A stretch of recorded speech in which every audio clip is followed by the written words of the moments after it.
the official tournament. Feel very comfortable knowing na yung playstyle ng Infinity Cage. Lalo sa pinakita nila kanina against series nila ng Bigatron Alpha, this might be a good match for them. Yeah. Feel good match, kumbaga. Let's see. Game number 1 here into the draft. Blacklist ang mamumuna sa sagot ang Impunity. Let's see. Coach Bonchan versus Coach North King. Siya pa rin ba ang hari pagkatapos ng laban na ito? Selena taken out by Blacklist. Nanood si Bonchan. Nanood ka rin. Senpai, easy ka lang dyan. As well as the Jawhead. Habang sa Impunity naman, tinanggalan nila ng, tama ba to Midnight? Aldous agad. Yes. Tsaka Eve. Aldous agad? Yes, ang gumagawa nito is EVOS SG, yung nagbaban ng Aldous first phase, and you have to give respects to Impunity KH. Ayaw nilang makalaro yung Aldous ng Blacklist International, a hero that usually pops out on the second phase, pero again, respeto. Kailangan mong bigyan ng respeto si Blacklist International. This team is the scariest team when it comes to playing the Aldous. Yep, at nakikita natin yan. Perfect record ng MPLPH Season 7 under the banner of Blacklist International, ang Aldous Peak. So nakita na natin nila eh. Kumbaga, nung first game ng Blacklist International, hindi na nila ito tinatago. Just like what happened nung compared sa nangyari nung Game 7 natin ng MPL Philippines Season 7. Pero ito, parang binibigyan na rin ng pagkakataon o binibigyan na rin nila ng idea yung ibang teams na okay, hindi na sa amin to secret. So, you're also providing information sa kalaban na, sige, iban nyo tong Aldous kasi pag di nyo binan, there's a big possibility na kunin namin to.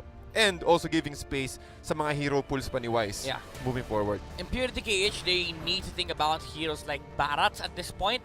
Knowing na, of course, yung Benedetta hindi malalaro dito sa series. They have, both teams have good Benedetta players. Blacklist International, they've already set up with the Estes. Meron pa silang Rafaela, mind you. Ginawa na nila to before nung grand finals natin ng MPLPH, the Estes and Rafaela combo. Impunity KH opts to go with the YSS and Lunox. Lunox, I perfectly understand. It can be good against the upcoming Barats pick of Blacklist International. YSS, I feel like they're not respecting the hero pool of Wise. Kasi alam nila na, okay guys, Granger lang yan. Kumbaga, eto na naman tayo sa mindset na Granger lang lalaroin ng Blacklist. But time and time again, they've proven that they can play the Ling, the Harley, diba? They can actually play a lot. And ayan na yung Rafaela, Harith. Harith, actually may talo na si Harith one game. Pero sa PH, perfect record. Yep. Oheb ni Harith. Yes, Oheb ni Harith. Yung Oheb ni Harith, ladies and gentlemen. So tapos na ang first half ng Blacklist. Anong sagot ng Impunity KH? Very interesting. Gusto ko lang balikan talaga yung YSS. Parang sabi nila, White Knight, sige, ikaw na bahala. Ayusin muna natin. Let's get a stable pick here and understand na vision is key. Kasi tinanggalan nila tayo ng Selena. So ito na lang muna. I wonder what this is. Maybe that's sideline Uranus. Wow, really? They picked the Uranus into a Rafaela and Harith. Something that you don't really do, because these two heroes, they just destroy your ability to join fights. Because of the presence of the Zaman Force. Kapag kinakit ka ng Zaman Force, kailangan mo gamitin yung ultimo para matakal yung slow. But then again, the Harith will just chase you down. And at the same time, the Rafaela will just provide the sustainability and the mobility to move away from the Uranus and the punish as well. Kasi parang ano yan double-edged sword si Rafaela. Kapag tinatakbuhan mo siya, sobrang aggressive niya. Kapag ikaw yung naghahabol, ang hirap niyang habulin kasi Rafaela siya Pati hindi sumasagot itong pick na Uranus sa side ng Blacklist International kung sakaling ipo-pull off pa rin naman nila yung 5-man group playstyle nila. Since tingin ko alam na rin naman ng Impunity KH, so since Estes and Rafaela, so it's all about Ube. Tingin ko magiging, laning phase, magiging okay siya. There's a big possibility for Impunity KH to lead the early game kung sakaling hindi mag-hyper-aggressive ang Blacklist International. But knowing Blacklist International, Power Spike level 4, they're already gonna go ahead and group up or rather go for pick-offs. Yeah, and medyo delikado. Parang first phase pa lang, linabas mo na yung dead lane. Sa meta na to, it's not as effective, I gotta say. Like, in early MPL Season 7, maybe, first pick pa si Uranus. Pero ngayon, delikado niya. Delikado. Well, it's actually fine if you're intending to flex the Uranus. But they didn't. Problem is, you're already facing a Harith, so the golden matchup is not gonna exist. And dun na lumabas yung factor na, okay guys, explain yung Uranus. There's no other option for Blacklist International. Now, Impunity KH, they opted to ban out the Granger. It's a wise choice. No pun intended, it's a wise choice. You start removing the hero pool of Wise. Next problem that they need to face, the Pakito of Edward. Pakito Barats, those heroes along the lines of group up just completely destroy the side of Impunity KH. Now the link is open for Blacklist International. and hindi imposibleng mag-link to. Yeah. And again, Impunity KH, they're not gonna steal the link. There's no way. Wala na. They leave it open here. So, again, I'd like to think that they respect Wise. Pero mukhang na-blindside sila. Yeah, kasi pwedeng actually mas maganda nga na pinag-regional yung Blacklist. Kasi ang pwede mong gawin is you pick up the Barats now for Impunity KH, then Blacklist plays Granger Lapo. Then you get probably Kufra. Yeah. Diba? Yeah. Actually, wala pang tank ang Impunity KH. Now we're gonna get it in the form of a tank show. Okay. So talagang nilabas na agad ng Impunity KH yung mga side laners nila and also a possible tank. Pero ang Blacklist International sobrang flexible pa rin. At ito na nga, nilabas na nga nila Oh, wow! ang Ito yung nakalimutan Pakito nila. plus the Bruno. Ni Wise. Norb in Norb. the house. At goal! Goal! Isipin mo, tol hindi makakatakas yung mga kalaban dito. Again, with the movement speed plus the domain of the Moon God ni Estes. So, ang lakas ng pick-off capability ng Blacklist International. Especially, this is a core Bruno. So, we are expecting a lot of volley shots na talagang pumuputok. So, maganda rin yung counter na yun up against Uranus. Ang Uranus kasi maganda siya, yung healing niya, it's healing per second Pero up against a burst hero, and also adding na merong magic damage yung Blacklist International on the hands of Oheb, it will be a big risk. So kailangan bumabad muna ni Uranus dito sa side ng Impunity KH before going on fights. Very all-in ang solution dito. Interesting, no? Na parang Impunity KH sana yung nagdi-dictate kasi nga meron silang first 2 picks. Pero dahil dito sa naging last pick ng Blacklist, parang sila naman mag-iisip, okay, so paano natin sasagutin yung Bruno? Yeah. Now what? What now? Ang posibleng pwedeng isagot dito ng Impunity Cage kung bakit din Carmilla yung ginamit nila kasi yung shared damage na pwedeng ibigay, they can provide a lot of magical damage again with the chaos assaults. So tingin ko yun yung magiging sagot nila para mahuli. Pero kung titimplahin ko yung magiging scenario, madaling makakaalis Maraming sustainability yung Blacklist International. Again, you're up against the Estes and Rafaela which provides a lot of sustainability for the main core hero. So I'll go in favor of Blacklist International here, especially early. Wala ka bias. Wala mga bias, Even guys. if Draft lang. If you switch this up, I will still favor the lineup that has the Bruno. Yeah, Exactly. as simple as just look at the level 4 of just look at the level 4s of Impunity KH. How do you defend against a Harith and a Bruno alongside an Estes Rafaela against the Uranus? Kasi probably ang gagawin ng Blacklist dito is pagdating ni Wise ng level 4 or level 5, they go to the lane of Uranus, then they push down that lane. Or they go to the lane of Oheb para hindi umalis si Oheb ng kanyang lane. By the way, this is a gold lane show. Ang daling bugbugin yan, ang daling i-dive niyan sa tower, especially if you have a Rafaela and an Estes. And yeah, because of this switch up, because of that last pick, Carmilla, mas lalong humirap yata yung buhay ng Impunity KH. It would have been more sound for me personally if you're gonna try to pick off the Bruno with a Cho all in. I don't doubt na kaya naman yata yon ni TY. But right now, nako, medyo pedal to the metal ang galawan ng Blacklist International. Game number 1, pasok na tayo. A relatively quiet first minute. Yeah, I like what Essen did no, yung level 1 niya. Instead of investing onto the minion wave, kasi kaya naman ni Bruno tsaka ni Estes yan. Hindi naman sila nagmamadali clear yung lane. He just went straight towards the orange buff. Giniro niya lang si Oh! Early knockout! I mean, that's Edward. Nasurpresa, tol. Happy New Year! Na Happy New Year. Napaputok, tol. Happy New Year, everybody! It's a classic matchup, Pakito versus Uranus. Naturally, The Uranus does nothing right now. What? Sorry? The Uranus does nothing right Yeah, now. if you have 2 good players, if you give them Pakito Uranus, the Pakito will just be on an advantage. But problem is nalugi sa XP si Boom. So talaga na maximize na Edward yung advantage siya at that point. And ito yung dito papasok yung tanong anong silbi ng Carmilla sa early game? Exactly. Parang napasama pa nga yata si Boom nung bumisita si TY. Yeah. I think Boom could have just stayed under turret, tapos yun, inantay niya lang. Siya yung legit TY. Yeah, TY na lang. Just get out of here. Sabi ni Edward TY. Yeah, let me deal with this, right? So, naghahanap sa baba si Boom ng room and in mid, si Senpai di naman makasagot. Sobrang, wala, mana lang puhunan ng dalawan to Si Eson at si B. Yeah. Right now, wait lang. Si Edward, isa pa! TY, saan pupunta? Naghahanap ng isa. Cyclone Eye right through the wall. And there's an early turtle. White Knight! Gonna go down. Nasipaan ng isa. There's a goal. YSS falls. Wow, nakita mo yung sandwich play doon ng Blacklist International. After taking the turtle, nakakuha naman sila sa magandang pick-off. Again, the slow capability. Oh! Whoa! Still alive! What? 1 HP and a dream. Sapat na na para makapag-counter go ang Blacklist International. Humahabol sila dito, OP, Shunpo, way out, and wow, biglang nagulat medyo, Ganun lang kabilis. ano yun? Sabi ni Oh My Venus, wala silang damage like legit. Kulang guys, tara laban tayo. Kasi, well, I mean, he was almost bursted down. Well, that was a full combo from a Lunox and a Cho. And Wow. hindi enough para mapatay yung support na Estes. And it came down to the tip. As in, isang basic na lang si V. And then nabuhay pa. Pero ngayon si Wise, papasok. A few hits right here. Eson gets hit by the way of the Dragon. Napalayo pa nga sa masama. And a free kill goes over to Blacklist International. Another gold pick-off sa side ng Blacklist International. Ito taga yung laning nila eh. Pagkatapos ng aggression sa middle lane, aakit agad sila sa lane ni Oheb para makontrol or at least masira agad yung mga energy shields ng turret. But look at this. Boom! Boom, 3 minutes. Magdo-double cut, triple cut. A little too dangerous. Yeah, especially against the Harriet. Pero at least it forced out the recall from the Harriet para hindi siya makapag-farm basta-basta sa kanyang lane. And this will attract more attention for the side of Impunity KH. So in turn, makakapag-push naman yung Impunity sa may top lane. Si Oheb naman this time around yung may ipit.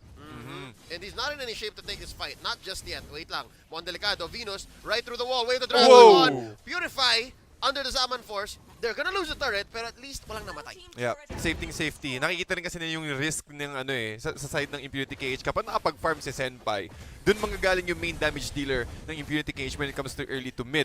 So ang ginagawa ng Blacklist International ngayon is they're just really applying pressure through all the lanes ng Impunity KH para ma-take down nila agad. Magkaroon agad sila ng ma-occupy agad nila yung territory rather ng Impunity KH para mas slow down yung power spike ni White Knight. Ino-off nila yung timing ni Impunity Yappy. KH.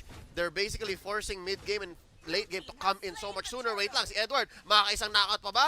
Hindi na. Pero tinan mo, si Venus nag-drop ng domain dito para mahirapan si White Knight. Still gonna get his purple, but only just so much. Up pa rin ng mga 1-5, 2k gold ang Blacklist. And bottom lane, wait lang, 2v1 dito sa mid. Oheb through the wall. Oheb through the wall at nakikita na natin, mahirap hulihin ng mga members ng Blacklist International. At kung sakali makahuli ka, siguraduhin mo na wala si Oh My Venus at wala si Eson kasi ang bilis lang din ng pag-region ng HP. So, again, capitalizing on their strengths, Blacklist International, ubos ka agad yung Tier 1 turret just at the nick of time na tumama tayo sa 5-minute mark. Wala ng energy shields. So, mas mabilis na lang makakuha ng turrets dito. Si Wise, again, the volley shot, ang bilis tumunaw ng turrets niyan. Especially kapag lahat ng mga Tier 1 turrets, kapag hindi siya nakokontrol. So, Blacklist International, they're currently on the lead right now, kundi lang sa points, but when it comes to territory and also when it comes to momentum. Yep.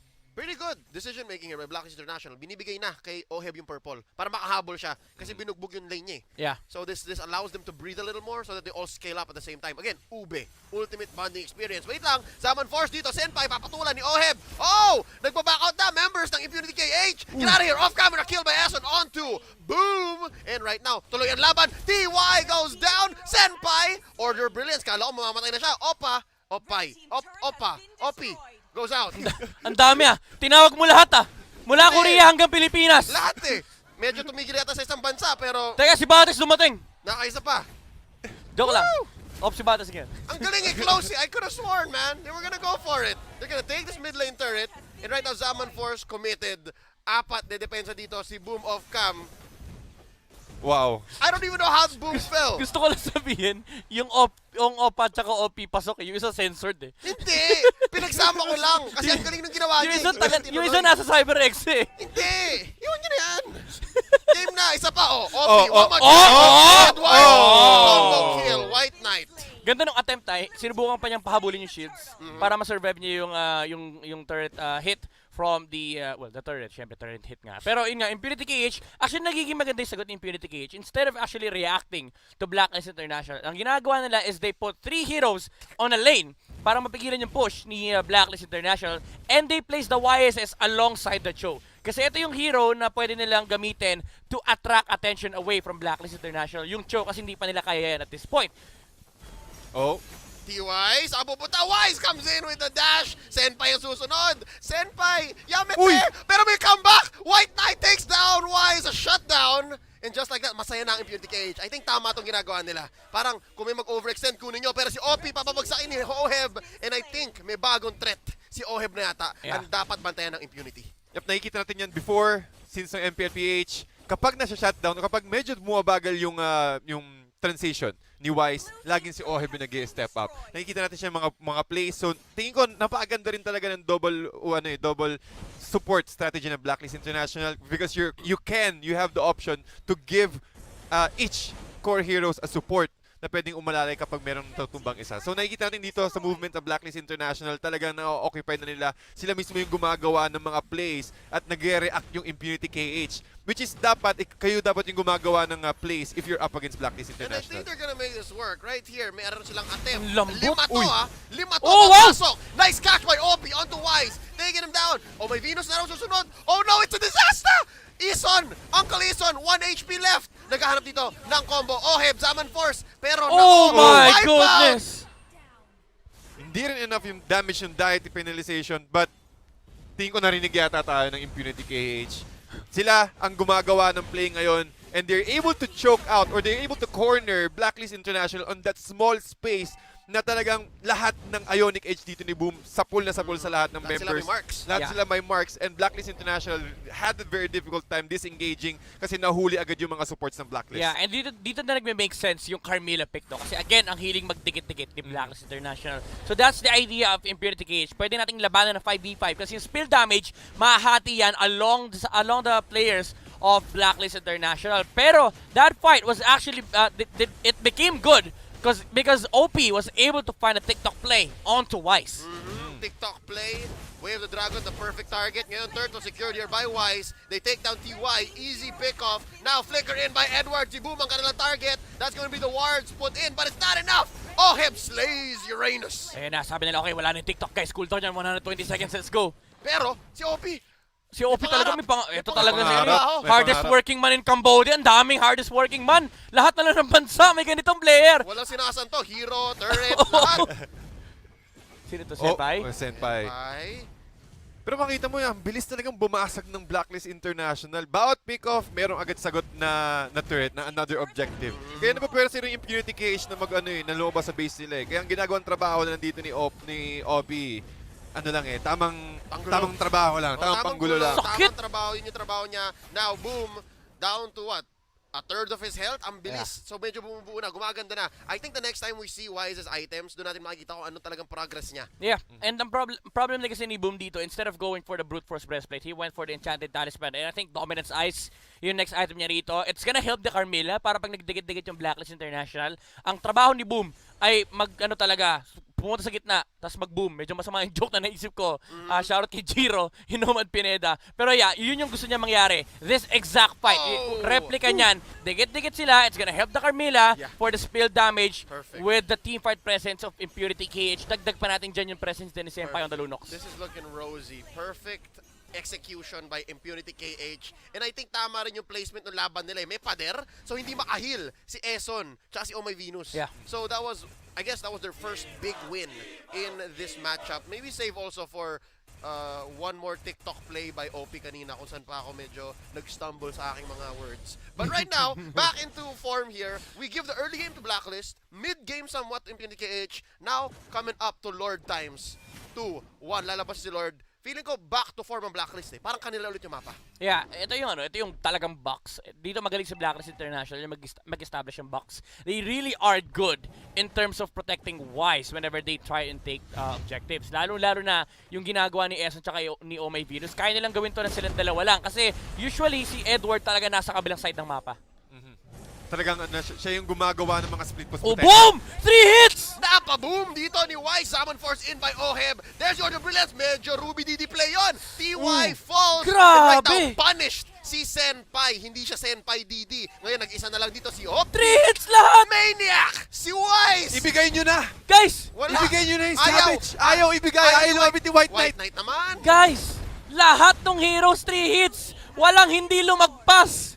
Paano malalabanan to? Easiest 1, 2, 3 para kay Wise. OMG. They take the Lord. No contest. Si White Knight sabi niya, guys, out na ako. Out na ako. Out na, ayaw. Para Huwag ayaw. natin ibigay yung Savage. Para Okay na silang yung sumakay Maniac. sa jeep. Touch siya, Leo. 1, 2, 3. 1, 2, 3. Pero ilang jeep yun? 4. Apat na jeep. Sunod. Nag 1, 2, 3 si Wise sa lahat. Sakto kakakuha pa ng BOD dito ni Wise. So, Perfect. lalo Double mas epic roll na ba? makate. I didn't see the item. BOD pa lang, Ligo. BOD pa lang. So it's in this form that you see yung timing. Di ba kasi alam nilang 3,000? una dapat si Oheb.